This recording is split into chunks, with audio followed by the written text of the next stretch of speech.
Good evening, ladies and gentlemen, and welcome to the Frist Center for the Visual Arts. My name is Megan Robertson. I'm the Associate Curator of Interpretation here at the Frist. And thank you for joining us for the final program highlighting our exhibition, Sensuous Steel, Art Deco Automobiles.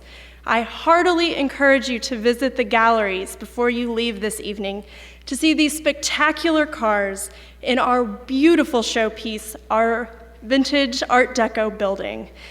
I don't think there's really a better way to see them, I have to say that. So, we're very pleased to have catalog contributor Tom Mellins with us this evening to discuss the history of a decorative style that has the power to elevate even the humble pencil sharpener to the height of glamour, Art Deco. Mr. Mellins is an author and exhibition curator with many design-focused exhibitions to his credit, including Doris Duke's Shangri-La, Architecture, Landscape, and Islamic Art at the Museum of Arts and Design in New York, House and Home at the National Building Museum in Washington, D.C., and the Edgeless School, Designed for Learning at the Center for Architecture in New York. He has also curated exhibitions at the Art Museum of the Americas, Lincoln Center for the Performing Arts, the Museum of the City of New York, and the New York Public Library. Sensuous Steel catalogs are still available in the Frist Center's gift shop and make wonderful gifts for car fans or anyone who enjoys the sinuous lines of Art Deco design. We're grateful to the exhibition's lead sponsors, Barbara, Jack, Sarah, and Richard Bovender, the HCA Foundation on behalf of HCA and the TriStar family of hospitals, and the exhibition's media sponsor, Sports Car Digest. Please join me in welcoming Tom Mellins to the stage.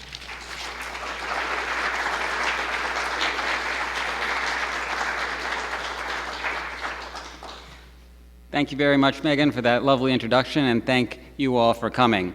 I have to say it really is very thrilling for me to be here, and I don't want to sound like I'm flattering my hosts, but it's just exciting to be in this fantastic Art Deco building and to have seen what I think is really a remarkable exhibition. I understand over 100,000 of you agree with that assessment, but one of the things that I want to discuss today is the fact that while everyone loves Art Deco today, and it's very much of a draw, that wasn't always the case, and particularly among critics and historians, it's had a very vicissitudinal run with ups and downs and reevaluations. And so I thought we would look at some of that today and perhaps explore some of the reasons for that. Among the reasons that I think it appeals to people is that coming out of the early 20th century, it was used by architects and designers across a very wide spectrum of disciplines and fields. So it was not just about industrial design, but about architecture, about interior design, about the movies, about theater sets, about fashion, and about graphic design. So it really was ubiquitous. It was everywhere. And everywhere one saw it, one saw a kind of marriage between essentially a classical art that still held on to ideas of symmetry and balance, but merging it with a machine-inspired aesthetic. So it seemed very up-to-date and modern, and it seemed rooted in a kind of optimism that science and technology would not only spur commerce and convenience and raise our standard of living and improve the lives of ordinary people that way, but would actually create a more beautiful environment for all of us to live in. So, how did Americans first learn about the Art Deco, what came to be known as the Art Deco? And we'll talk a little bit about that term and where it comes from and what it means. Well, they went to the movies, and they went to see Fred Astaire and Ginger Rogers. This is from the Gay Divorcee in 1934, and it is indeed extremely upbeat. It has a kind of graphic snap to it. It is rooted in classicism, and yet it is drawing simplified and sort of jazzed up forms. And it seems sort of inherently celebratory. They might have seen buildings actually dance in Busby Berkeley's Broadway Melody of 1933, where the whole city, New York City's skyline, by that time emblematic as the quintessential modern skyline around the world, instantly recognizable, is syncopated, is dancing to a jazz beat.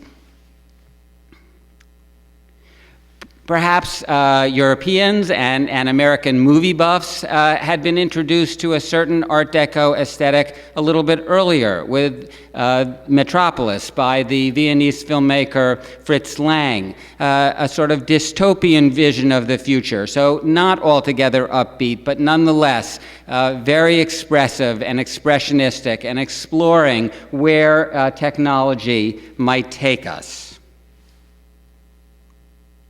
But it's really in Paris in 1925 that this whole aesthetic comes to life. And it is with this international exposition in 1925 that designers in a variety of fields begin to really look at surface decoration and form through the lens of the machine age. Now, it's this exhibition that gives us the word Art Deco, the term Art Deco.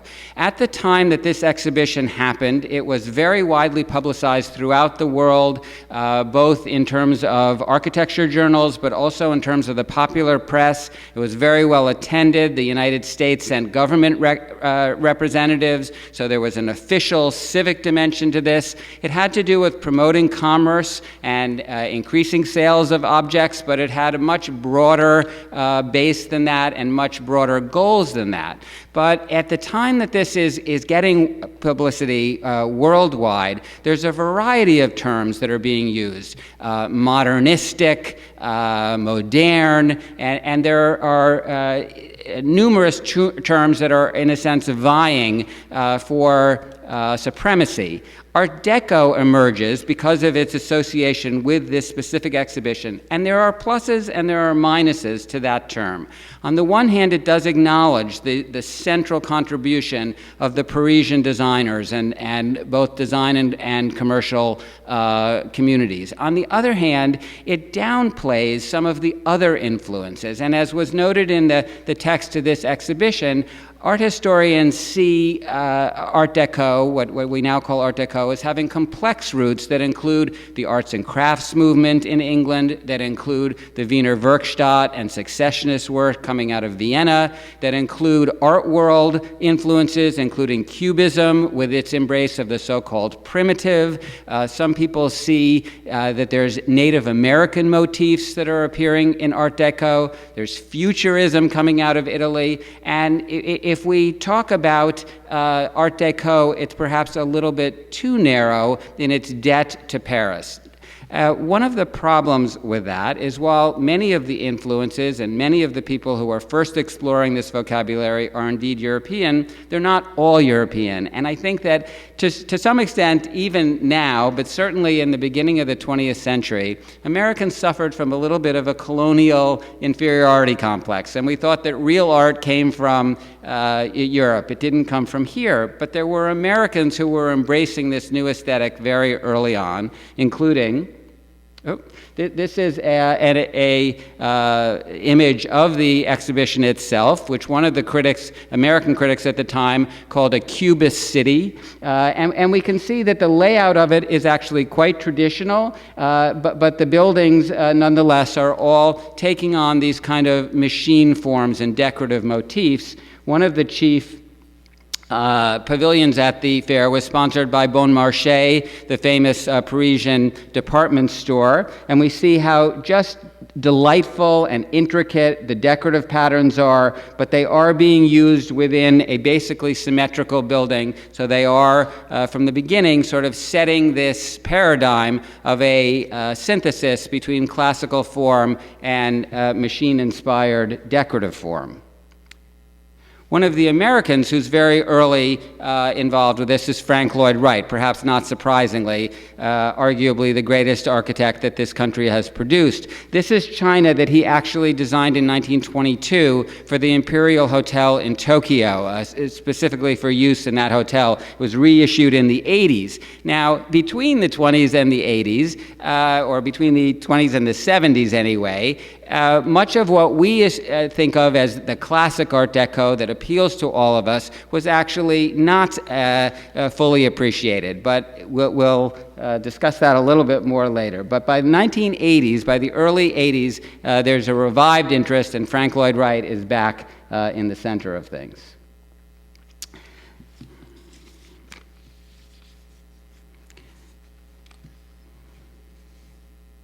This is a screen designed by the American artist Edgar Brandt. It's a hand repoussé panel made out of brass and nickel, which means that it's hammered from the other side.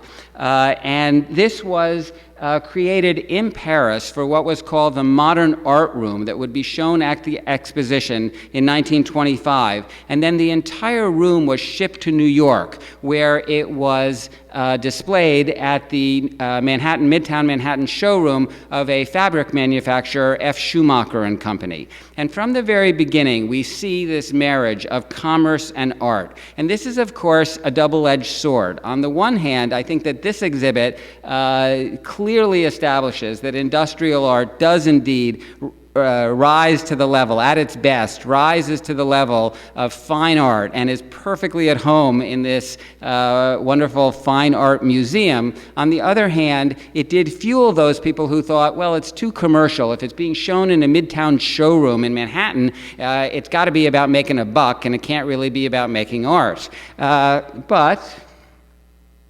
There are Americans, including Paul Foley, who are inspired by this, who see its uses in a variety of ways, and this is a fabric that he designs in the 20s, specifically based on that decorative screen that comes out of the exposition in Paris, and he's using very state-of-the-art materials, including rayon, which had just been developed, and metallic thread, and this is for the use of in people's homes. This is a middle class or upper middle class clientele. So this is very much about an accessible kind of art.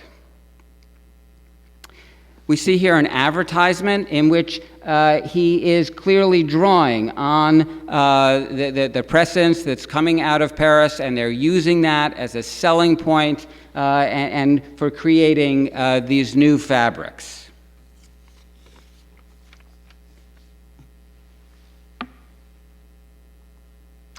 Now, it's not just showrooms, it's not just pavilions for Bon Marche, it's not just people who are trying to sell objects for people to use in their homes that are embracing this new aesthetic. It is being embraced by institutions as well. Now, many of us are familiar with shows sponsored by institutions such as this that are talking about the widest possible interpretation of art, but this is not new. In the 20s, and in fact in the teens, the Metropolitan Museum of Art established a series of exhibitions that had to do with industrial design and architecture and mass manufacture. And this is a room that was commissioned by Raymond Hood for a loggia in an apartment building. So this is a sort of terrace-like room. Raymond Hood is perhaps not a household word, but he's one of the great champions not only of the American skyscraper and responsible for some of New York's signature buildings, but for introducing Art Deco to American architectural circles. And here, I think we see the use of industrial materials, of aluminum piping. We see the decorative treatment of surfaces. We see the emphasis on lighting fixtures. A variety of hallmarks of the Art Deco are already here. The table, I think, is particularly evocative of how industrial form and industrial methods could be used in the service of high art. This is shown at the Met in 1929, and in a show called The Architect and the Industrial Arts, curated by Richard Bach, who had served as the American commissioner to the Paris Exposition in 25. The show is an enormous hit with the public. It's extended from 6 weeks to 6 months. Hundreds of thousands of people see it. But perhaps even more important than the sheer numbers of people that pass through the doors is the fact that by lending its name to this emergent art form, the Metropolitan Museum of Art is saying this is indeed worthy of our attention. This is from a second exhibition that the Metropolitan Museum of Art sponsored. The initial exhibition starts a series that are exploring the relationship of architecture and industry, and this is in 1934. So we see a more stripped-down approach to this. This was actually intended for a sort of lower price point, if you want to talk in kind of bottom line terms.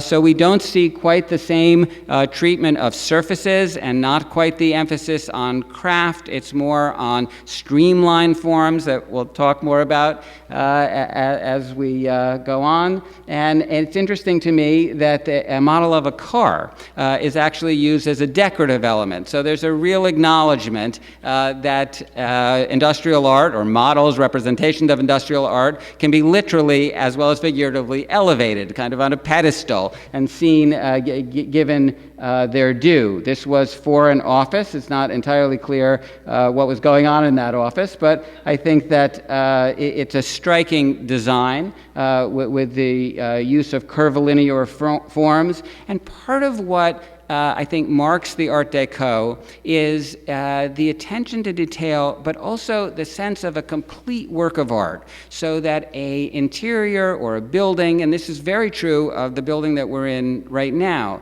the style is applied at every scale. So from the scale of the massing of the building and the treatment of the facades to the decorative screens to the doorknobs, every detail is given this consistent treatment, and so there is this notion of large to small, nothing escapes the vision of the Art Deco artist. Art Deco is popular throughout the world. It's not just a Parisian phenomenon. It's not just an American phenomenon. This is the Daily Express building by Sir Owen Williams in London, completed in 1932. We see a movement, a sort of continual movement towards simplicity, towards slick surfaces, towards the use of industrial materials, including glass, in very innovative ways, both transparent and opaque. We see the casement windows that become a hallmark of this kind of technological approach to architecture. This also, like many of the buildings that we'll look at, was neglected, was overlooked. It was initially a hit with the public in the 30s, but then not, in a sense, given its due. It looked a little too slick, perhaps a little bit too much like an industrial object itself. But by the 1980s is recognized by British preservationists as an important part of their legacy and sort of given its due. Now, it's not just abroad, but Miami is the home of a remarkable ensemble, really, of Art Deco buildings in Miami Beach's South Beach. And this, I think, really tells us quite a bit about Art Deco in a variety of ways. These hotels are directly facing one of the great beaches, one of the great ocean fronts in America. And on the other hand, they're pressed right up to the street. They're directly across from the beach. It's a very urban vision. This is not a palatial kind of hotel on acres and acres of landscaped grounds. These are small, tight, efficient buildings that are appealing to people who are urban in their soul, particularly people who are working in the garment industry in New York are coming here for vacation. It's not perhaps entirely surprising that there's an almost machine-like quality to these buildings. If you spent all week on the sewing machine in a factory, when you had an opportunity to go on vacation, isn't it sort of ironic and yet perhaps fitting that the building that you go to has a kind of machine-like quality to it? At the same time, the use of the pastel colors and some of the certainly the graphic treatment of the letters and the little sort of oddly modernist interpretation of a cupola, a lantern on the top of the Palmer House, the way the signage almost evokes the marquee of a movie theater, of entertainment. There are associations. It's kind of cross between a machine and a machine for good times. And so these buildings, like others, had fallen in disrepair, and sort of curiously enough, it was a school teacher from the Bronx, a woman named Barbara Capitman, who really almost single-handedly saved these buildings in the 1980s. And one of the things that's striking about these buildings is how they all work together. Here we see the whole row of these on Ocean Drive, and someone has very cleverly placed a car that looks like it could be straight out of the exhibit here in front to evoke the period in which these buildings, and then you see this sort of odd juxtaposition with the palm trees and sort of the sybaritic lifestyle. And so these had fallen into disrepair, but it's the way they work so well together that suggests that Art Deco buildings are not just appreciated as individual works, but as building blocks of a kind of cohesive urbanism. And that actually is one of the keys to why interest in some of these buildings revived, came back. Why in the 1970s did there seem to be a revival? Just to go back a few steps, Art Deco is a very sort of snappy-sounding title, and that actually helps. It comes out of the fair in 1925, but it's not until the 1960s, when there's another landmark exhibit of Art Deco in Paris, that the name really catches on, and then there's a series of publications here in the 60s, and by the 70s, it's widely known as a popular term. Okay, so why in the 70s does it come back? Well, one of the reasons is that a certain amount of time had gone by since international style modernism had really held sway over American architecture, and particularly over American business buildings in American cities. And while some of the international style buildings are great works, in my opinion, there is a certain sameness and an austerity to the aesthetic that firms such as Skidmore, Owings & Merrill made ubiquitous throughout the country. And so there's a hunger for a kind of decorative approach and a celebratory approach, and I think an optimism that's at the heart. Now, another reason is that after 1976, with the nation's bicentennial, there was a reevaluation not only of American history. You have to think back, this is post-Vietnam. We've had a moment of self-doubt, or an era with conflict and self-doubt. We're now celebrating the bicentennial. There's a resurgence of an awareness of American history, and particularly of the value of American art and of American cities and of American places. We're trying to not have every place be the same, and to recognize what is great about the American city and the American town. And Art Deco fits so neatly into that. It is, while there could be obviously great Art Deco buildings and great Art Deco design anywhere, it is essentially an urban expression. And so it's in an ensemble, and an urban ensemble like this, that we begin to be drawn back into its power and its coherence. Now, in terms of these kind of reevaluations, the architectural historian David Gebhardt, I think, spoke very trenchantly about this in 1980. He said, during the decades of the 1940s through the 1960s, no aspect of architecture was held more in disdain than that of the Art Deco of the 1920s and 30s. It's sort of hard to remember that. Art Deco was either ignored by our major architects and writers, or it was dismissed as an unfortunate, obviously misguided effort. The sooner it was forgotten, the better.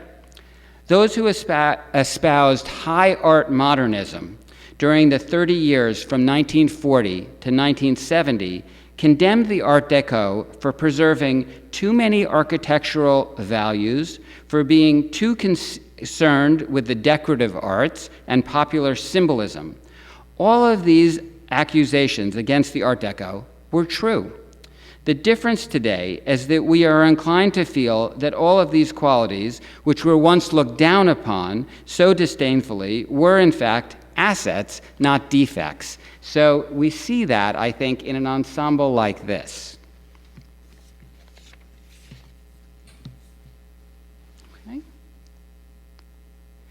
Despite the fact that it's all over the world, despite the fact that the Art Deco buildings that we see on display could travel nationwide and throughout the European continent, and indeed did. It is, now I'm not completely unbiased in this point of view, since I'm a little bit of a chauvinistic New Yorker, but it is in New York where Art Deco finds its, arguably, its fullest flowering, and particularly in terms of scale. No other city, while Shanghai actually can give it a little bit of a run for its money for a short period of time, no other city in the world is building Art Deco buildings at quite the scale and density that New York is. So here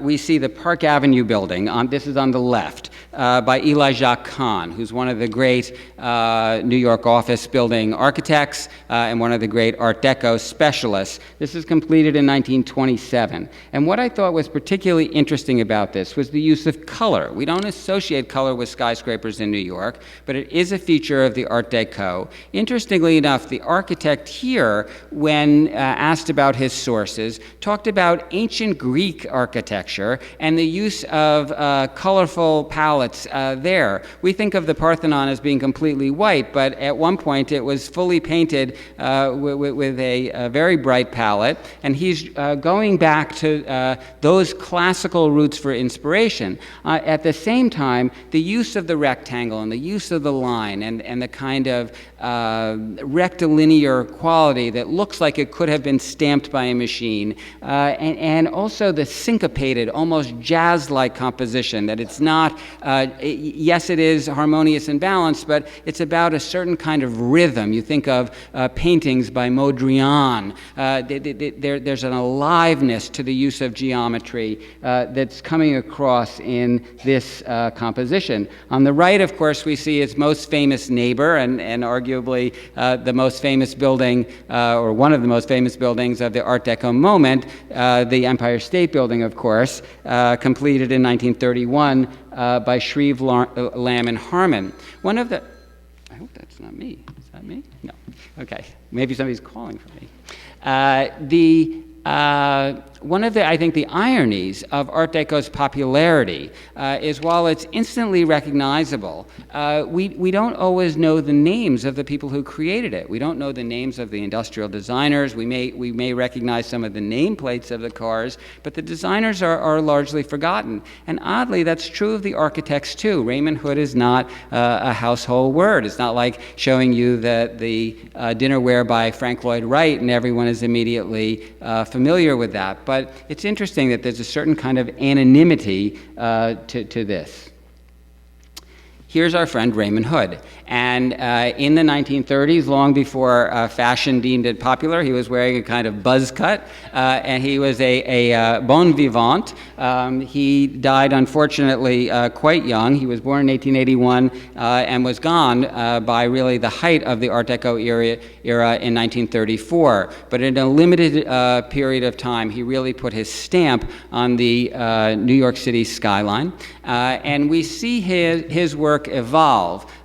While he is strongly associated with the Art Deco, not all of his work fits sort of a limited definition of it, but we can begin to see elements of it, and then we can begin to see where maybe it will go next. So this is the American Radiator building from 1924. So this is relatively early. Paris still hasn't happened yet in 1925, but we're beginning to look to technology for inspiration. So while this has a kind of Gothic quality to it, the pinnacle of this building, we're beginning to see the Gothic through a certain lens of modernity. And the forms are reduced to their more basic geometric elements and roots. And also, there's a kind of jazziness to it. Again, the use of color helps. And there was one critic who said, "Oh, how clever of him to make a building for the American Radiator Company that looks like embers in a fire. That this is where heat and light are going to be emanating." Now, that was particularly true at night. And this is beautifully captured by Georgia O'Keeffe in her painting of the building, titled simply Radiator Building, Night, New York. This is painted 3 years after the building is completed, so it's 1927.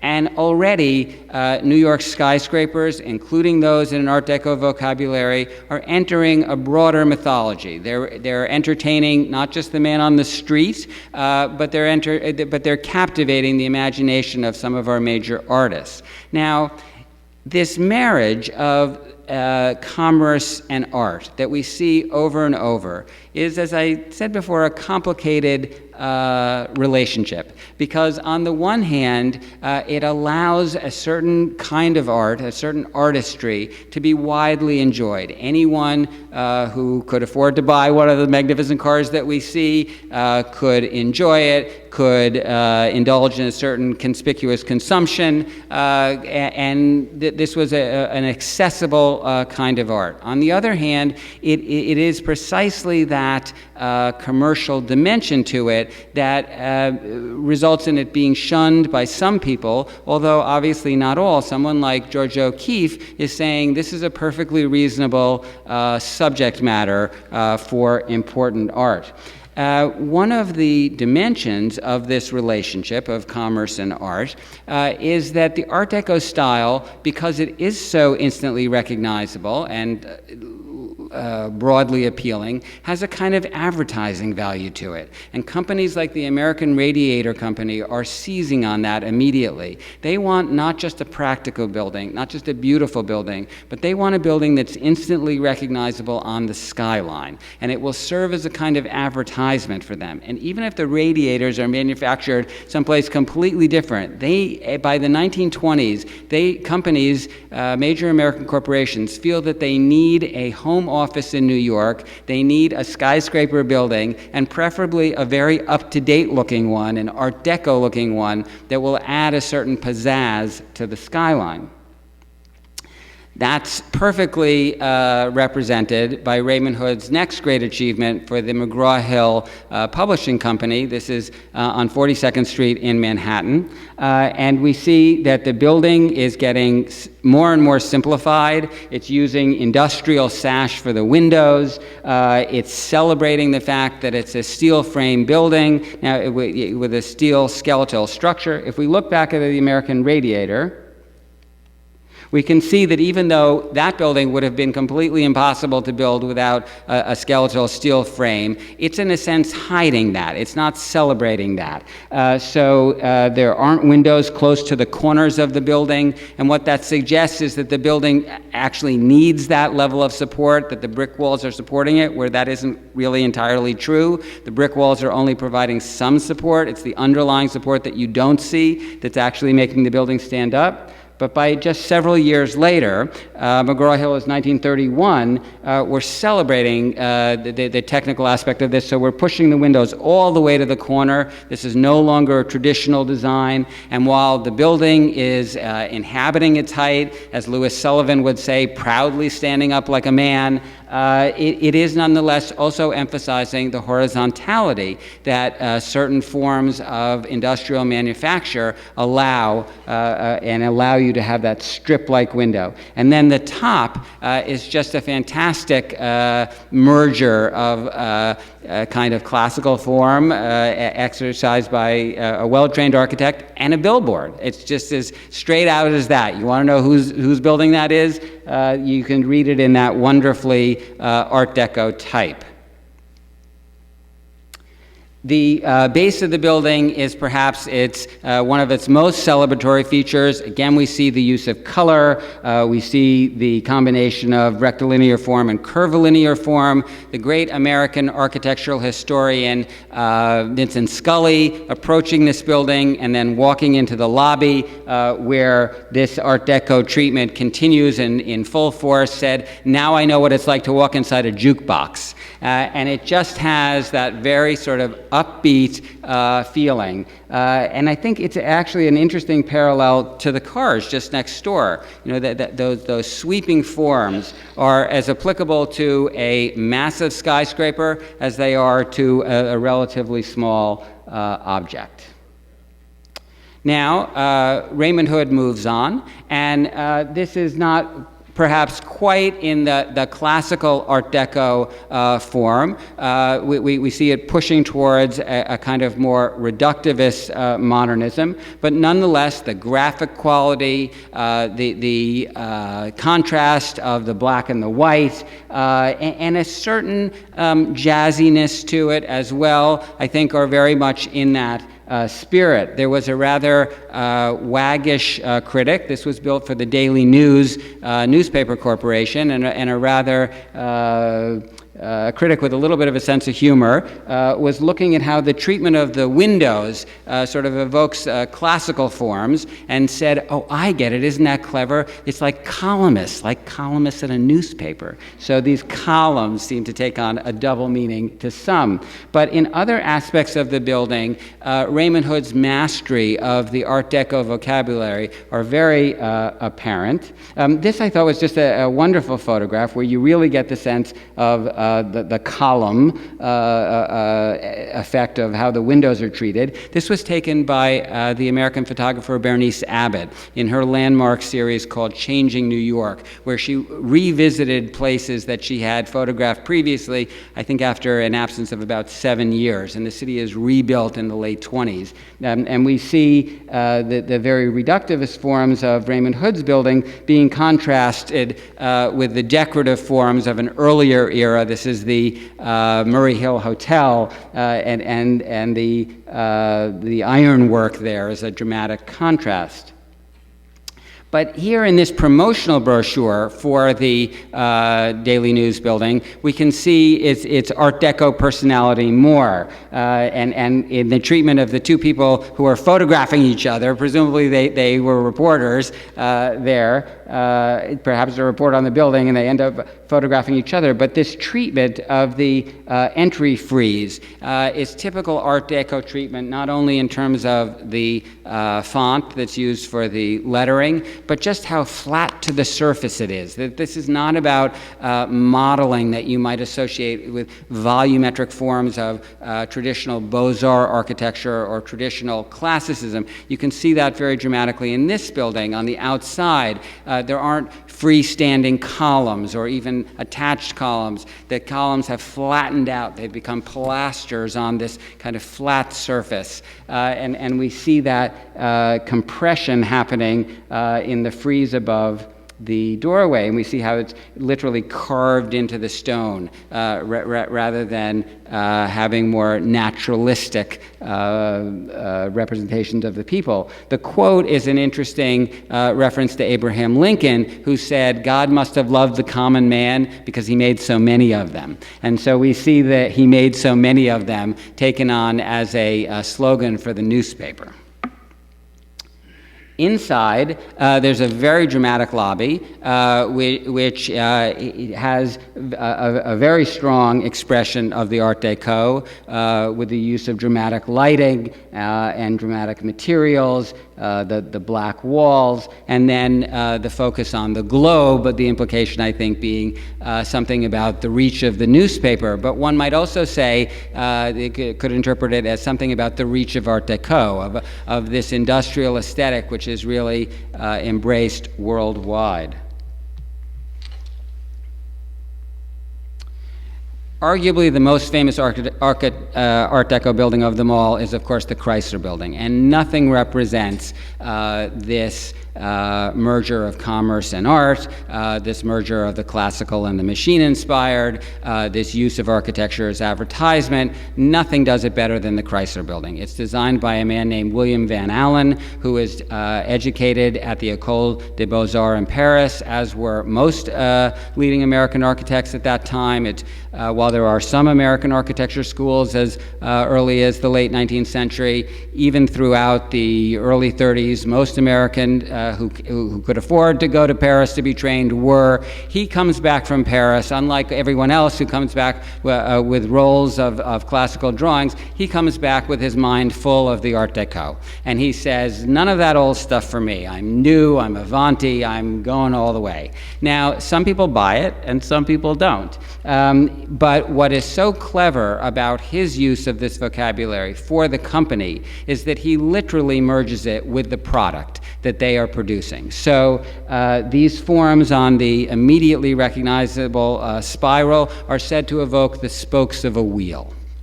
This, by the way, this photograph, which really emphasizes the dynamism of the building, was taken by the great pioneering woman, American photojournalist Margaret BourkeWhite.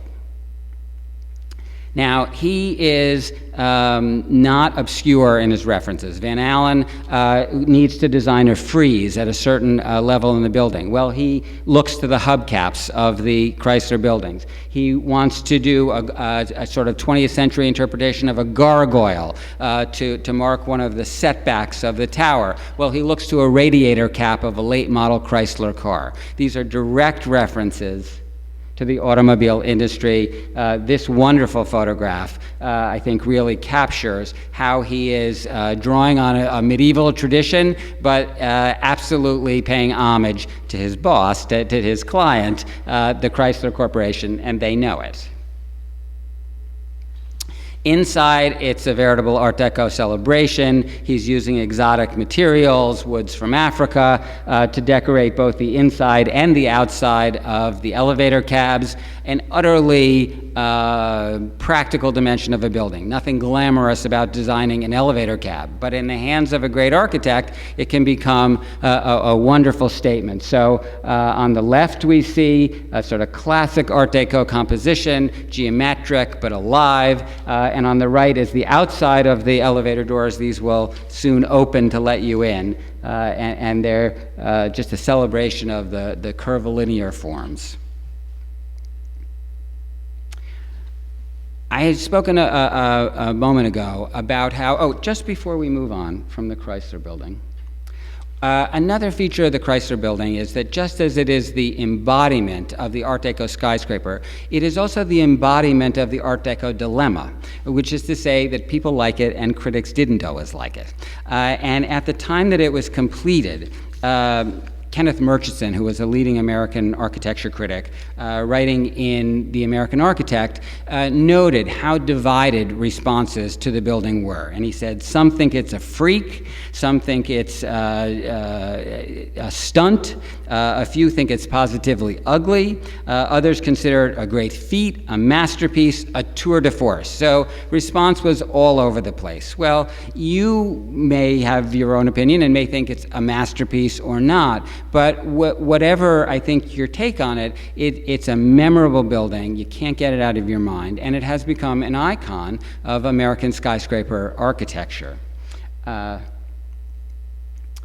Now, just as I had said that part of the appeal of the Art Deco hotels at Miami Beach's South Beach was the fact that they were very effective building blocks of urbanism, that collectively they created a real sense of place in this neighborhood. That perhaps reaches its climax in New York with Rockefeller Center. And our hero, Raymond Hood, re-enters. He works with a group of architects that call themselves the Associated Architects, but Raymond Hood is a chief designer. And we see here the central RCA building of Rockefeller Center. It takes a long time to complete that. It's between 1933 and 1939. But this is really sort of the high point of a certain variety of the Art Deco skyscraper. And again, just like this building is working on all scales, as immense as Rockefeller Center is, closing off whole city blocks to be almost a city within a city, every detail is considered in this vocabulary. This is a carved stone frieze, decorative frieze, using terracotta elements by the American decorative artist Lee Laurie, that is telling aspects of world history, going back to the ancients and the time of discovery, and all the world's history in a moment, as part of the international building at Rockefeller Center. Now, we come to sort of a last and final phase of the Art Deco, which is the Streamline, and this Streamline era. And this is explored in the exhibition, and many of the cars reflect this. And this notion that one of the chief elements of modern life is speed. Speed not only in manufacture, but in the pace in which we live and the literal movement of people and objects through space. And so this gets celebrated in this notion of aerodynamic design. May or may not actually work that way, may have a scientific basis, or may simply be a design conceit, but in either case is celebrating a kind of streamlined form. And we see here a chart that was created by the great American industrial designer Raymond Hood, in which he literally traces the evolution of the desk telephone. And we see it morph from a rather sort of clumsy, complicated object to one that begins to have kind of the elegance of an ocean liner or of some object built for speed. Well, your telephone's not going to speed across your desk, but there's something about this association with modern life that is very appealing to people, and that gets applied to everything. So it's not just to cars, it's not just to buildings, it's to a pencil sharpener. We see this was designed by Lloyd himself as a prototype. I don't know that it ever went into mass production, but I think it's just a wonderfully whimsical interpretation of aerodynamic form for something as simple as getting a sharp point on your pencil. This was developed in 1933. 7 years later, the Electrolux company does apply it to a mass-manufactured object that's very popular, their vacuum cleaner. Again, does it really help you clean your house more quickly if your vacuum cleaner has aerodynamic form? I don't think so, but it becomes part of the mythology of modern life. Once again, Raymond Hood applied this notion and his take on the evolution of aerodynamic design to the car, starting with the earliest experiments and going down to the most up-to-date airflow car from the 1930s, relating very much to some of the cars that we see on view here. This is indeed the Chrysler Corporation's Airflow, and it is contrasted with the Pullman Car Corporation's M10,000 was the name of this railroad car, designed for the Union Pacific and manufactured in 1934.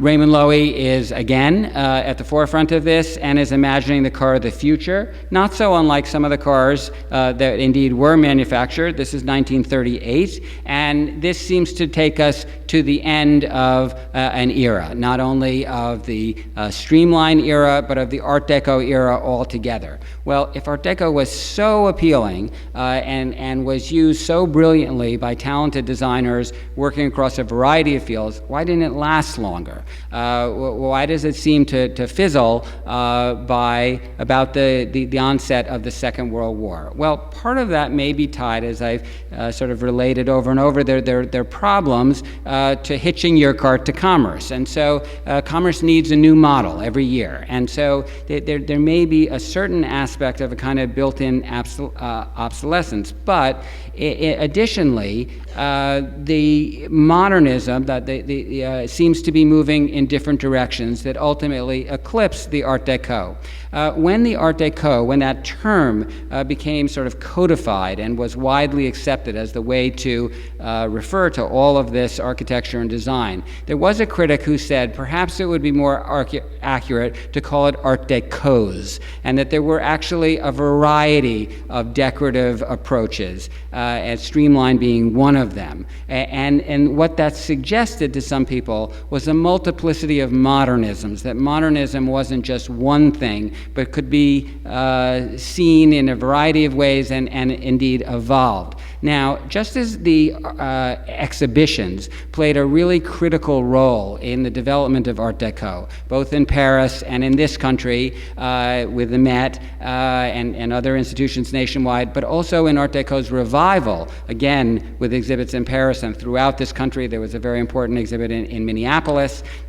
just as exhibits played an important role in the rise of Art Deco, they also played an important role in its demise. In 1932, Henry Russell Hitchcock and Philip Johnson, the famous architect who starts as an art critic and a curator, Johnson forms the Department of Architecture at the Museum of Modern Art in New York, and together they write a book and put on an exhibition which becomes known as the International Style. And this is talking about a kind of modernism that stands in sharp contrast to Art Deco. No more symmetry, no more reference to classical architecture, although some might argue that a little bit, but this is a radically new art form. This is rejecting notions of balance. This is talking about form over function over form.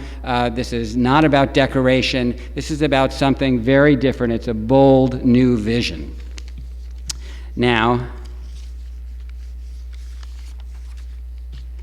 at the time that this exhibit is held in 1932, and we see here a shot of it from its installation at the Museum of Modern Art with Le Corbusier's Villa Savoie taking pride of place, and we see a house lifted up on stilts. You know, this is very creative and very much a new direction. This is not the classicism of Art Deco. At the time that this exhibit opens, Alfred Barr, who is the director of the museum, comments, "Only recently has the deluge of modernistic decoration from Vienna, Paris, Stockholm, and Amsterdam begun to diminish, but not before our more advanced architects had accepted the modernistic mode with enthusiasm and ornamented their buildings with zigzags and chevrons instead of Gothic ornamentation and classical moldings. The modernistic style has become merely another way of decorating surfaces." So he's very dismissive of Art Deco's emphasis on the delightful decoration of surfaces. And we see undecorated surfaces in the modern and international style modernism that is emerging. However, modernism may have felt like it was a complete rejection of Art Deco, and they were forging brave new territory, but after the show was shown at the Museum of Modern Art in New York, it went out to Wilshire Bullock's department store in Los Angeles. So there was still a marriage of commerce and art. There was still a cross between an institutional endorsement and a commercial endorsement. So the international style is being propagated in department stores nationwide as well. That really sort of takes us, I think, through our journey of some of Art Deco's ups and downs and some of its contributions, and I thought that we might return literally to the beginning and just say, what's wrong with that? So I hope you enjoyed it. I hope you enjoyed it perhaps as much as Fred and Ginger seem to be enjoying themselves there, and thank you again so much for coming and for seeing this fantastic exhibit.